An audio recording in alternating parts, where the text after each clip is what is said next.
আল্লাহ বলে, বান্দা আমার মতো দয়ালু মনিব থেকে কেড়ে তোরে আলাদা করে দিল। মা গাররাকা, আরে বান্দা আমার থেকে কেন আলাদা হলি? আমি কি অপরাধ করেছি? সারাদিন আসমানে আলো দিয়ে আমি অন্যায় করছি? আজ আবার রাতের বেলা ঘুমের পরিবেশের জন্য অন্ধকার করে দিয়ে আমি অপরাধ করছি?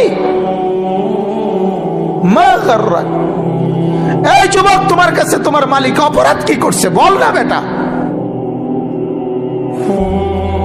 বল। কেন সেজদা করলি না ভাইয়া? আল্লাহ তোমার কাছে কি অন্যায়টা করছে? কি অন্যায়, কি না দিছে মালিক? মা গাররাকা বিরাব্বিকাল কারীম, এটা আল্লাহর ডাক। আল্লাহ বলেন, বান্দা কে রে তোরে আমার থেকে আলাদা করলো? কেন রে তুই আমারে ছাড়লি? আমি কি দোষ করছি? হাদিসের মধ্যে আছে, লাইসা মিন ইয়াউমিন ইল্লা ইউরাদু আলা নবী সাল্লাল্লাহু আলাইহি ওয়াসাল্লাম আমালা উম্মতিহি গুদওয়াতান ওয়া আশিয়াতান। শোনো যুবক, আল্লাহর নবী বলেন প্রতিদিন দুইবার